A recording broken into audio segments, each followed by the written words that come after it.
Sir అవును. First 8 డేస్కి ఇప్పుడు 8 డేస్కి ఏం డిఫరెన్స్ చెప్తారు ఎస్ఎంటీ? సార్ ఫస్ట్ వచ్చినప్పుడు నార్మల్గా వచ్చేసి నాకు కాంబులు మార్చడం అవి మాత్రమే వచ్చు. ఇప్పుడు వచ్చేసి కాంపోనెంట్స్ ఏవి, ఐసీలు ఏవి, విపిహెచ్ ఎక్కడ మనకు జనరేట్ అవుతుంది అనేది మొత్తం సార్ వాళ్ళు బాగా క్లారిటీగా చెప్పేశారు. ఐసీ రీబాలింగ్ వచ్చిందా సార్? వచ్చింది సార్, సిపిఎల్ కూడా చేస్తున్నాను సార్. సార్ ఇప్పుడు ఒకప్పుడు బిఫోర్ 8 డేస్ ముందు మనకి ఐసీ రీబాలింగ్ ఏదో మీకు తెలియదు. తెలియదు సార్, ఎట్లా చేయాలనేది కూడా తెలియదు, ఐడియా కూడా లేదు అది. ఇప్పుడు మీకు మొత్తం నాలెడ్జ్ వచ్చేసింది.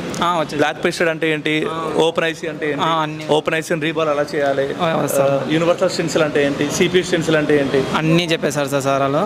మనకి ఏమైనా ప్రాబ్లం ఉన్నా మీరు ఇప్పుడు మామూలుగా వచ్చేసి మొబైల్ షాప్లో అందరూ ఏమనుకుంటున్నారంటే ఆల్రెడీ మనకు వచ్చు కదా, మనం వెళ్తే ఈజీగా నేర్చేసుకుంటాం అనుకుంటారు. కానీ ఇక్కడికి వచ్చాక ఎలా ఉంది సార్? అది అయితే అస్సలు అనుకోలేము సార్.